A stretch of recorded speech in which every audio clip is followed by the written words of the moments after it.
Morning, everybody. I'm not sure if everyone enjoyed that DJ episode from yesterday, but it was kind of just a one-off. I am looking for an avenue to figure out how to live stream some DJ sets and how I'm going to prepare that and what. I'm not sure. I'm trying to figure it out. I've even got this idea in my head of, well, maybe I could do a live stream from my own home here on Friday nights, especially now that I'm not DJing anywhere, and do like an internet streaming set. I just don't know the ins and outs, how to set it up. I've got a few ideas. A few people have suggested a few things, but that's always my biggest hesitation. Is not the performance part. It's just the technology part, and I hate going through a whole process and then you find out your volumes are way too high, or there was a ceiling fan. It's just frustrating. I think the technology side of things. I need a producer. That's what I need. I need someone who wants to help me with design graphics and someone who wants to help me. But unfortunately, I live in an area where there's not going to be a lot of help to be found in person anyway. But that being aside, I will figure it out. With my wife's help, she's a great help. But she just picked up a new job, which is good for the family, but makes her less available for me and my needs. She's much more savvy with technology, and I'm okay with it once I get the hang of it. But a lot of it's Greek to me just reading it. I'm like, oh, I don't even know what that means. And I get it once I'm into it, sort of. I got, the YouTube thing down pretty good now. But even Facebook, for me, posting those groups and stuff 3, 4, 5 years ago, it's just not a natural part of my vocabulary, I guess I could say. But hoping people enjoyed that DJ stuff. And it just gives you a little bit of insight. And that's not by any means a Jazz Shepherd set. That was a DJ dance set. That was a set that was catered to a specific audience that was going to move that group of people on that given night. Which is different than when you used to come see me in a residency somewhere where I'm performing and playing music curated by me. That's still going to be fitting the room and the location, the vibe, and the atmosphere and the people. But it's got a lot more of me and what I want to share integrated into it. There's none of me in a set like that. That was me just playing for that community, giving them songs I know they would love to hear. And there's a few songs I played that night I hadn't heard in years. Casey and JoJo, All My Life. I'm like, oh, this is great. Joe, You Ought to Know, I Want to Know. Man, those songs took me back. There's a lot of songs. And the 70s funk, soul, R&B stuff, I still play more in my brunch sets and other places. It's some of that deeper R&B stuff where the charts, R&B, and pop integrate at times and then separate and deviate at times. And the real first integration of those charts to a large extent, well, Motown does it some. Motown does that some, where some of that Motown stuff was big hits on pop and the R&B charts. But disco really escalates that, where the charts are almost synonymous there for a few years. And there's a backlash anti-disco movement that I could argue was help driven by race and the sexual integration that disco brought about is, I think, as much a part of the backlash. My daughter's out there in the club around all these people of color. Boy, oh boy, those ugly humans. Don't you hate when they try to breed with other humans? It shouldn't be a thing. Then they need to stay with this white purebred. It's so stupid. These are just the dumbest people on the planet, man.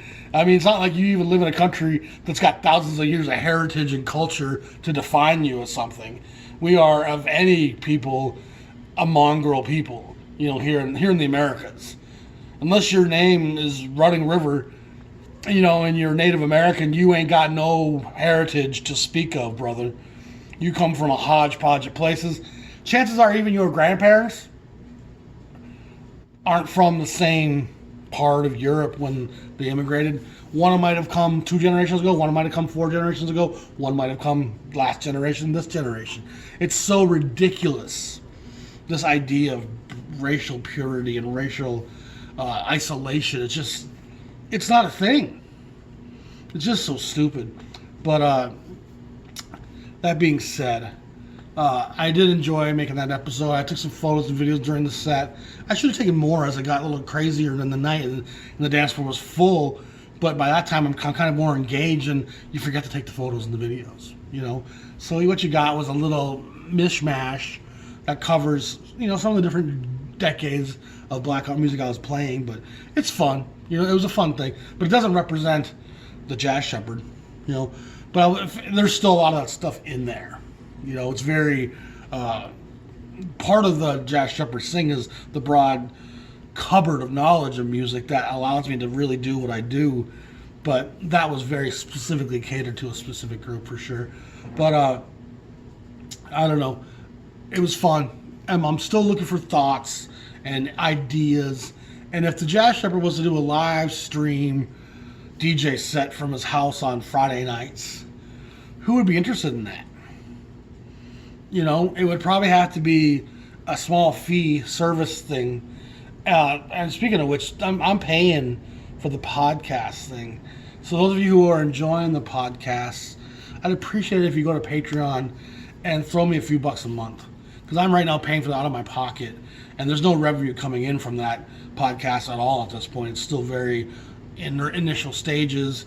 Each podcast is getting 25 to 75 views at this point, downloads, I guess it is. And so there's no revenue for me at this point. It's just costing me money out of my pocket, and right now my money's tight. And so if you could, if you enjoy those podcasts, throw me a few bucks a month to help out, cover that cost. I think it's like $30 a month, so it's not a big deal. So if 10 of you throw me $3 or whatever, would be good to go on that. But would people enjoy a Jazz Shepherd DJ set podcast? Not even podcast, just a live stream where you could tune in anywhere in the world and hear good music mixed from different genres and eras, but somehow all interwoven together. And again, I got to figure out the logistics of all of it. Like, how do I do it without getting copyright strikes? Do I do it through YouTube? Do I do it through a different site? It's all very new to me. I'm not the kind of person who spends a lot of time doing the activities that I'm doing myself. I barely ever watched YouTube before I became a YouTuber. I never watched a podcast before I had my own podcast. I never joined a Facebook group until I started a Facebook group. So I'm always kind of learning as I'm doing it, which is maybe not the smartest approach, but it's just not how I spend my time. I don't spend my time doing that. I'm always listening to music on vinyl for the most part, which really is, I spend a lot of money on my records. I want to get through them. I don't have enough time as it is to listen to them. And so I don't spend a lot of time, when I'm DJing and have a gig, it's a residency, I'll be doing research a lot, looking for new stuff, new sounds, new segues, just different things I think would be a nice addition. And each different location brings about its own new set of clients, regulars that you want to pander to. You want to bring those people in and make them appreciate that you're there. So it's always that kind of negotiation, as I've always said. So I'm moving on real quick. Give me some feedback on that if you have feedback to give. I do want to have a rating on that from people. Next thing I want to talk about is I've often described what black music sounds like and how it's carried on and how jazz and the blues are so linked to so much of the pop and rhythm and blues of today. I'm about to play you a song that I just kind of discovered. I just got this record for my Swingville episode that's coming up here probably next week. I'm waiting for one more record to show up, which will complete that series. There was a few records I didn't have yet, and they're pretty obscure, unknown kind of people, but at least to today's collectors, But I put this record on just to kind of go through it and listen to it. And right off the bat, this first song, I was like, this is a killer, And I started writing down some ideas in my Facebook post. And I'm like, I just need to make a little episode on this. So what I want to show you here is Shorty Baker and Doc Cheatham. Now, that groove, simple piano, simple bass, simple drums. But it's a loop. That pattern, James Brown, Count Basie, Adele, Amy Winehouse, Sharon Jones, any of today's singers will be as comfortable singing on this as Doc and Shorty are playing on this. And that's something I've tried to tell people before, is that the horn players are in a lot of ways in this era being the vocalists. And that's kind of what jazz was, is that instruments were always an accompaniment to a voice in all the other traditions of music. And your part was very scripted, and it was meant to be grafted into a complete sound, and that was meant to carry a vocal on top of it. However, black singers have limitations placed on them by civil rights and Jim Crow and the inequality that exists. There's a lot of things on my mind that I don't think I could probably really say right now. You know, for every Sam Cooke and Curtis Mayfield that came along, a whole lot of sacrifice had to be made to get us to that point. And the horn players of this day, the blues players of this era, are saying things through their playing. They're essentially playing like a singer. And that's partly Armstrong's brilliant innovation. And then Armstrong also said, I'm also going to sing like I play. So I'm going to sing behind the beat, I'm going to bend notes, I'm going to add flip. Jazz is such an innovative thing. It's the inspiration of immediacy. It's not the stagnant, this is what's written and this is how I shall perform it. Where's my monocle, darling? Wow, let's let me play. Here's some Brahms. It's not static. It can never be anything but what I feel right now. And that's why understanding the black experience is so relevant. Because if you don't understand the black experience, you can never hear what a black musician is trying to tell you. Because guarantee you, they're trying to tell you some things. And if you don't believe me, listen to Chuck D. Listen to Kendrick Lamar. Listen to Curtis Mayfield. Listen to Rakim, Talib Kweli, Mos Def, Common, Nas. These cats had things to say. And they're saying it from a better place, a more liberated place than what these brothers had the opportunity to do back in the 30s, 40s, and 50s. Guarantee you, every jazz soloist is singing. And again, their personality is going to help determine how exactly they're reshaping that experience with that environment. Those three brushstrokes I've mentioned many times. Your environment, your experience within that environment, and how your personality dictates you handle your experience within your environment. Those three brushstrokes color everything anyone plays. White cats too. So if you listen to this groove here, that's a singer. And the infectious nature of that simple groove, it doesn't need nothing else. It's not encumbered by a myriad of chord changes and key changes and umpteen egotistical compositional pieces. It's a simple groove. All right, now storyteller, speak. See what I'm saying? It's just a platform. And it just rolls. And Amy Winehouse could spill on that. Adele could spill on that all day. Giveon, that new kid, could roll on this. You could rap on this, you could sing on this, you could preach on this. It's such an important thing to understand. And that's why simplicity and basic pattern. A hip-hop loop is a simple looped pattern. The funk, James Brown distills it down to a simple looped pattern. Count Basie, so much of his dialogue was a simple, basic looped pattern. And that's the essence of black music. That simplicity, allowing for me to expire the things I need to get off my chest. They're a weight, they're a load, and this is a freeing enterprise. And so even if I'm playing somebody else's song, it ain't your business that's on my mind today. Don't give a damn who wrote the song. That's the chords. Okay, got you. But here now I go, speaking from my experience, from my daily routine, from my expectancy, for my future. That's all. I can't talk to you about nothing else. I could present you some dishonest words. You want some dishonest words? Here's a bunch of words. Here's some lyrics. But somebody else wrote those 40 years ago. You think that means anything to me? You think the average singer, when they're covering a song, can really step into the essence of what the original songwriter had to say?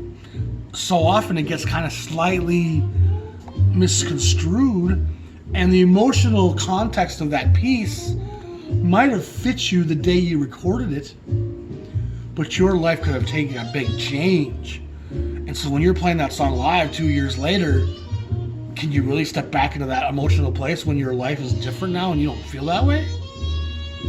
Socially, politically, economically, religiously, romantically, no matter what I'm thinking about, my experience is going to alter and change as I go through life.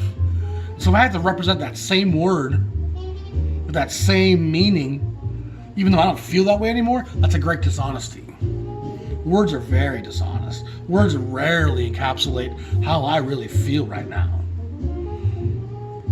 Especially when they're somebody else's words. But emotional context of a jazz player, finding that liberty, that joy. And it's such a simple, basic thing to understand. It's not complicated. That's black music. That's the blues. That's the gospel of the whole entire black experience. And they just keep trading stories. This is as sophisticated and as modern and as hip and as cool as anything out there. And so many of these YouTube reviewers and these critics and these knowledgeable jazz people think they have to be so complex with it. It's got to be so sophisticated to illustrate how elevated my knowledge is. And you just sound like a buffoon often, because all that nonsense doesn't really entertain most people. Going back to the Coltrane record, my initial shock of how many people agreed with what I had to say about it actually reveals how relieved so many people were that someone had the balls to say what I said, because they actually felt that way. But everyone else is saying, oh, it's a must-have, it's essential, it's one of the great... That's ridiculous. And it's okay to say, that's not my cup of tea.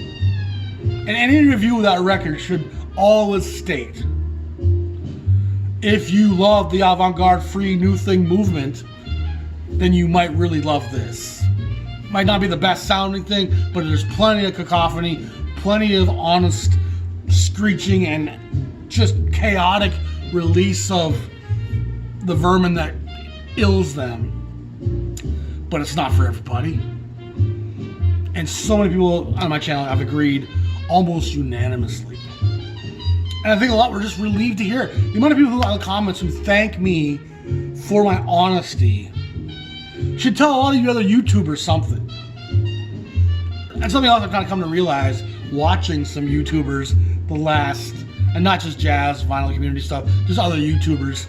A lot of them are so gimmicky and so trying to have little catchphrases and little funny looks, and there's so much shtick trying to create subscribers and make revenue and be fake almost and be characters.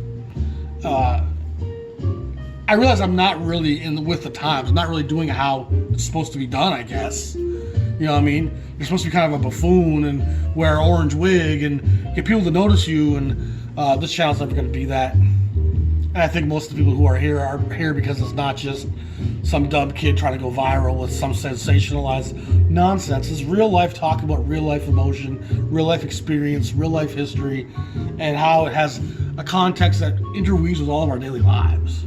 And I think all of you feel that. Like, this music does touch on our experience as well.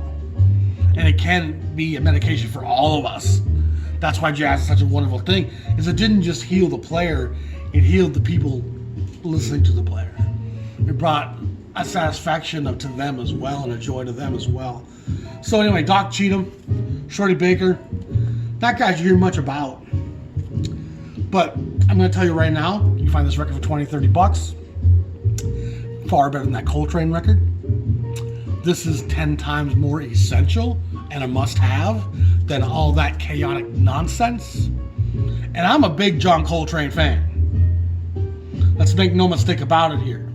I'm a big John Coltrane fan. Coltrane for me was one of the most important figures, not only bringing me into the music, but helping me go from the chaos of psychedelic rock and psychedelic jazz, essentially, and then exploring deeper into his sounds and getting back to that first Miles Quintet, and then going back further into the roots of the music, and then actually distilling it down to find the place and the source.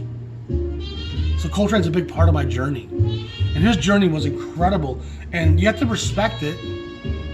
And I used to love a lot of that post 64, 65 stuff a great deal more than I do now. I still respect it and listen to it at times, but it's not really easy listening, and it's also greatly a reflection of your mood and your own chaos in your life. My life's been fairly stable. You know, I've had kind of a rough last couple years. We all have with the pandemic. You know, we were forced to move in the spring of 19. We told we had to move out of the apartment. I've been in for 15 years. And ever since that moment in February of 19, there's been just a string of things that have kept me and the wife on our toes. And I'm not going to lie, it's been kind of exhausting, but we have our health. We have our home. You know, we're working on the cafe. I got a couple guys coming by to give me some estimates today. And I hope that the guy's initial estimate over the phone is half of what he really charges me, because some of these things are kind of escalating price-wise. Some of that's pandemic-related and supply-related. Some of it's just times are changing. You know, labor costs. Everything's just kind of getting more out there. So we're still hoping we can do the cafe. I'll know more after today, to be honest. But this is just a great example of what black music is and sounds like. And I get so tired of reading all these people on Facebook jazz groups and the other vinyl community people saying, oh, this is must-have, this is essential, you gotta have it. Because it's complicated, because it's difficult, because it's not easy. Because I dared to buy it, I spent $40 on it, and that makes it great. And if you're not an idiot, you'll love this. Boy, there's a lot of people who review shit that way. I bought it, so it's good. And you lose your credibility the moment you say something's essential that isn't. And that's what I don't understand. Universally praising things and saying, oh, if you don't get this, you're an idiot. It's like, this is not going to be for everybody ever. Be honest. You know, review things honestly. And at least have a caveat saying, if you like spicy food, you'll love this meal. It's a must-have. But if you don't put that first sentence in there and you say, this is a great meal, it's a must-have, and it's a 5 on the spicy scale. So anyway, guys, another phone call relating to the cafe. That was an electrician calling. So, again, loop, groove, space. Allow the story to tell itself. Allow a story to be told. I'm really kind of frustrated with the deception and the ego that drives so many of these people who think of themselves as album reviewers. And it's like, oh, it's so complicated and complex, and what's it say about me if I claim like I get it? And that's the part I just doesn't sit with me well. You're trying to impress people about how cool you are, not say something about the music. You're trying to talk about how you're trying to come off a certain way. You want people to be impressed by the fact that you love Cecil Taylor. People get annoyed at me for saying this, but I used to be that guy, so I know. It's not like I'm just conjecturing. People want to eat the spiciest food ever if they have an audience. People want to drink the hoppiest beer, the driest wine ever if they have an audience. Look at me. I'm so cool. I'm so dangerous. I'll jump off the tallest building if you're watching me. And I think that kind of reviewing has little value. This is the best beer ever, and it's so bitter that 1 in 100 would love it. But it's a must-have if you're a hophead. You know what I mean? If you like really dry wine, this is a must-have. You need that caveat in there. And yet this whole vinyl community thing is so driven by people that are all intellectual and all so much cooler than the rest of humanity. And they all just want people to be like, oh, I'm so smarter than you. And I'm telling you, if you don't get this, Barnacle, if you don't get this, you really shouldn't even be listening to jazz. Shame, shame, shame, shame, shame. No. If black people don't listen to it and can't get into it and can't groove to it, you ain't got no business even calling it jazz, in my mind. And that's why they called it the avant-garde. That's why they called it free. That's why they called it new thing. Because it wasn't really the old thing anymore. So, there's a time and a place for that stuff. I love a spicy meal sometimes. But I want to know what's coming. I love a nice dry cab. I love earthy tones. Doesn't mean everybody has to. When it comes to drinkable, you might want to go something a little softer. Let's do a Zin. Maybe even a Merlot will bring more people in. And then at the end of the day, that's what we're trying to do, is make people love jazz, not try to be aloof elitists saying, oh, if you don't get the most complex stuff, you ain't shit. If you think all that there is to jazz is complex arrangement, you ain't shit. You ain't hearing it. Because there's a soul speaking and crying out through this simple stuff that's more essential, more of a must-have than all that complex stuff going on. And that stuff has a place. I enjoy some of it a lot. Sometimes when I'm in a bit of a frustrated place, something very complex can be very soothing. But I don't really need too much of it. Black Saint and the Sinner Lady? Perfect right now. I'm kind of on an edgy day. Let's have some Black Saint. And that damn sinner woman. I mean, I love that whole concept of the Black Saint and the Sinner Lady. To me, it's kind of his comment on a woman, especially a white woman, the second that she's with the black man, even if he's a saint, she becomes a sinner in the eyes of a lot of people. And I think that's how Mingus saw the world. And he was an angry man. You know, Mingus wasn't a fun guy to have a barbecue with. Because he might get up in the middle of the barbecue and throw the charcoal at you. You know what I mean? You better tell him to leave his pistol at home. But he's not wrong. A white woman does become a sinner in the eyes of most people if she's with a black man. And do you have a right to be upset about that? Yeah, you do. I'd be angry too if every woman I was with became condemned by their people because they were with me. It'd anger me. And different people handle that anger differently. And Mingus handled it with the flames that he shot out at people. But I think that title of that record alone tells you a lot about Charlie Mingus. So there's a place and a time for complexity and dissonance and chaos, but there's also much more space and time for simple melody, simple groove and pattern that allows a story to be told in an effortless way that allows the listener to comprehend what you're telling me. And that's what's lost. Again, everyone who's helping out with the channel right now, I want to thank you all. I got a gracious gift today on my PayPal from a friend in Germany, I believe, Herman Niederreiter. I'll have to look that up, actually, I got that wrong. But thank you. We're getting, the Patreon's kind of been growing a little bit. We need to keep upping it right now because I'm trying to find DJ work. I'm trying to see how things are playing out in the city before I commit to something down here. Kind of getting a little more clarity on that now. Looks like I'm going to have to find something locally. Until I do, I'm going to need help from people. So please go to the Patreon page because the other alternative is going to be, and I end up having to find a 9-to-5 job, which my back is not really in a place to handle, and B, it's going to really impact my channel. I'm not going to have time to make these videos and do the research and edit them and publish them if I got to work 40 hours a week. I need that DJ job where I'm working, 12, 15 hours a week, plus, doing some music pulling and research and record and all that. But it gives me the time to do these things and do them as well as I can.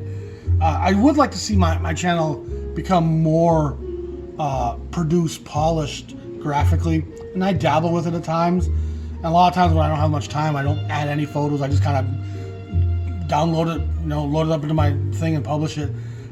Time is a factor. But a lot of people don't seem to care too much or even comment much when I add more production to things. It sounds like for most people, just hearing the what I have to say and sharing with the music is the main draw. And I don't need to add too many trinkets to that to make it appealing from what I get from people. It's not my opinion of myself.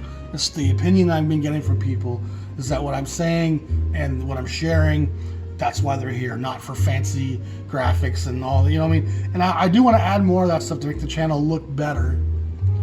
But again, it's not a natural thing to me. So I do hope at some point I do find someone who wants to become part of our production team and have the time to help me make the Jazz Shepherd even a greater outlet and thing for people to learn about this music. So anyway, that's just all I got for you today. It's real quick and simple.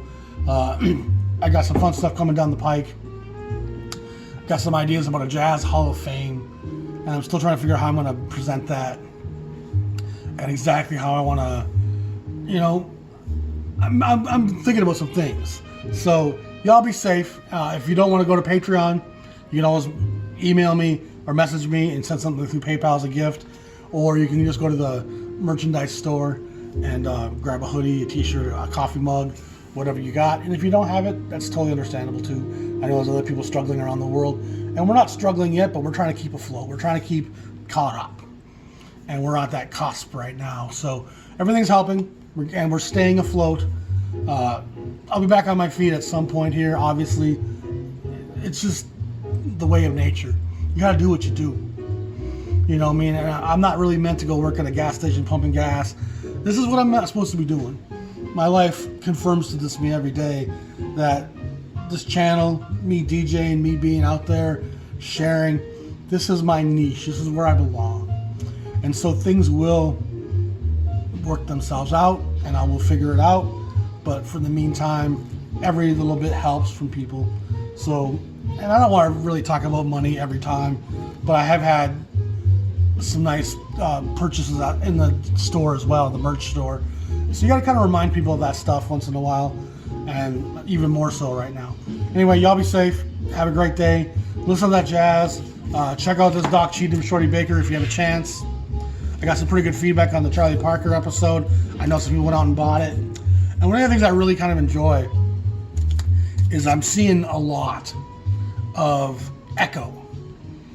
Records I've shared and posted on the channel, being posted in the Facebook groups, opinions, almost direct quotes of things I've said about records being reiterated by people as their opinion now. I think that's fantastic. I love that shadow. I love that echo effect. And by all means, people buy the records I talk about and share those opinions and thoughts as your own. I'm fine with that. It's completely there for the taking. And so I do see a lot of that, like, I talked about that record last week, and I've seen like 5 people posting it this week. And I'm sure a couple of them already had it, and I know a few of them went out and bought it, because I get a lot of messages on that kind of stuff as well. So anyway, that's one of the joys of this, really, is seeing that rain shadow, that, oh man, look at that. That's a rare record, and there's like 5 people talking about it this week, talking about how great it is. And I think ever so slightly, I've been able to nudge that jazz vinyl community thing away from just the avant-garde and all the rare, expensive $5,000 records being the only things that are cool. And I'm seeing more and more people posting $5, $10 records that are really enjoyable and being proud of posting them. And that's what I'm talking about. People used to be like, oh, I want to post this because everyone's posting expensive records and this only cost me $8. But it's great. It's good.